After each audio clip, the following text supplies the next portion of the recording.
Hello friends, welcome to Srivari English channel. ನೋಡಿ, ಒಂದು ಪ್ರಿಪೊಸಿಷನ್ಸ್ ಓದ್ತಾ ಇದ್ವಿ. ಮಾತಾಡ್ತಾ ನಾವು ಎಷ್ಟು ತಪ್ಪಾಗಿ ಯೂಸ್ ಮಾಡಿಬಿಡ್ತೀವಿ. ಎಲ್ಲರೂ ಕೂಡ, ನೀವು ಅಂತಲ್ಲ ನಾನು ಅಂತಲ್ಲ, ಎಲ್ಲರೂ ಕೂಡ ತಪ್ಪಾಗಿ ಹೋಗುತ್ತೆ. ಇಂಗ್ಲೀಷ್ ಎಷ್ಟೇ ಚೆನ್ನಾಗಿ ಗೊತ್ತಿದ್ರೂ ಕೂಡ ತಪ್ಪಾಗಿಬಿಡತ್ತೆ. ಆದರೆ ನಾವು ಅದನ್ನು ಎಲ್ಲಿ ಯೂಸ್ ಮಾಡೋದು ಅಂತ ಪರ್ಫೆಕ್ಟಾಗಿ ಕಲ್ತ್ಕೊಂಡಾಗ ತಪ್ಪಾಗಲ್ಲ. ಆನ್ ಎಲ್ಲಿ ಯೂಸ್ ಮಾಡ್ತೀವಿ ಅಂತ ನಿಮಗೆ ಗೊತ್ತು. He was sitting on his bag, the book was on the table, snow fell on the hills. ಮೇಲೆ ಅಂತ ಹೇಳಬೇಕಾದ್ರೆ ಆನ್ ಯೂಸ್ ಮಾಡ್ತೀವಿ, ಅದು ನಿಮಗೆ ಗೊತ್ತು.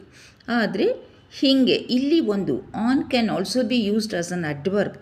ಗೋ ಆನ್, ಕಮ್ ಆನ್ ಅಂತೆಲ್ಲ ಹೇಳ್ತೀವಿ. ಅದೇ ಥರ ಇನ್ನೂ ಕೂಡ ನಾವು ಹಾಗೆ ಯೂಸ್ ಮಾಡ್ತೀವಿ. ಗೆಟ್ ಇನ್, ಕಮ್ ಇನ್ ಅಂತೆಲ್ಲ ಯೂಸ್ ಮಾಡ್ತೀವಿ ಅಡ್ವರ್ಬ್ ಆಗಿ. ಇಲ್ಲಿ ನೋಡಿ, ಆನ್ ಟು ನಾವು ತುಂಬ ಕಡಿಮೆ ಯೂಸ್ ಮಾಡ್ತೀವಿ.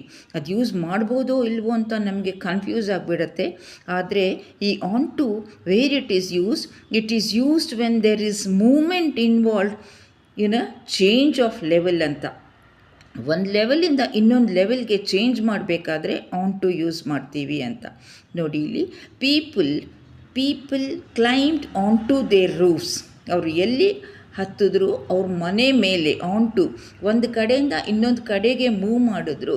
ಎಲ್ಲಿ ಅವರು ರೂಫ್ ಮೇಲೆ ಆನ್ ಟು ಅಂತ ಹೇಳಿದಾಗ ಲೆವೆಲ್ ಚೇಂಜ್ ಆಯಿತು. ನೆಕ್ಸ್ಟ್ ನೋಡಿ, he lifted her on to the table. So ನಾನು ಎರಡೆರಡೇ ಎಕ್ಸಾಂಪಲ್ ಕೊಡ್ತೀನಿ. ಯಾಕೆ ಅಂತ ಹೇಳಿದ್ರೆ ಗೊತ್ತಾಗತ್ತೆ. ಎಕ್ಸಾಂಪಲ್ಸ್ ಜಾಸ್ತಿ ಕೊಟ್ಟಷ್ಟು ಕನ್ಫ್ಯೂಷನ್ ಆಗುತ್ತೆ. ಸೊ ಆನ್ ಟು ನಾವು ಖಂಡಿತ ನಮ್ಮ ಸ್ಪೋಕನ್ ಇಂಗ್ಲೀಷ್ನಲ್ಲಿ, ರಿಟರ್ನ್ ಇಂಗ್ಲೀಷ್ನಲ್ಲಿ ಯೂಸ್ ಮಾಡ್ಬೋದು. ಎಲ್ಲಿ ಒಂದು ಚೇಂಜ್ ಆಫ್ ಲೆವೆಲ್, ಮೇಲೆ ಅಂತ ಹೇಳಬೇಕಾದ್ರೆ ಒಂದು ಕಡೆಯಿಂದ ಇನ್ನೊಂದು ಕಡೆಗೆ ಮೇಲೆ ಅಂತ ಬಂದಾಗ ಆನ್ ಟು ಯೂಸ್ ಮಾಡ್ಬೋದು. ಶ್ರೀವಾರಿ ಇಂಗ್ಲೀಷ್ ಚಾನೆಲ್ ನೋಡ್ತಾ ಇರಿ, ಸಬ್ಸ್ಕ್ರೈಬ್ ಮಾಡ್ಕೊಳ್ಳಿ. ಮತ್ತು ನಾನು ನಿಮ್ಗೆ ಯಾವಾಗಲೂ ಹೇಳ್ತೀನಿ, ದಿನ ಹೇಳ್ತೀನಿ, ಇಂಗ್ಲೀಷ್ ಮಾತಾಡೋದಕ್ಕೆ ಹೆದರಿಕೆನೇ ಬೇಡ. ನೀವೇ ಕನ್ನಡಿ ಮುಂದೆ ನಿಂತ್ಕೊಂಡು ಮಾತಾಡೋದನ್ನು ಪ್ರಾಕ್ಟೀಸ್ ಮಾಡ್ಕೊಳ್ಳಿ. ಯಾರ ಜೊತೆನೇ ಮಾತಾಡಬೇಕು ಅಂತ ಇಲ್ಲ. ತಪ್ಪಾಗೋಗ್ಬಿಡತ್ತಾ ಅಂತ ಅದು ಕೂಡ ಭಯ ಇಲ್ಲ. ಒಂದು ಸತಿ ಎಲ್ಲಿ ಪರ್ಫೆಕ್ಟಾಗಿ ಹೆಂಗೆ ಯೂಸ್ ಮಾಡೋದು ಅಂತ ಗೊತ್ತಾಗ್ಬಿಟ್ರೆ ಖಂಡಿತವಾಗ್ಲೂ ಇಂಗ್ಲೀಷು ಒಂದು ಕಬ್ಬಿಣದ ಕಡಲೆನೇ ಅಲ್ಲ.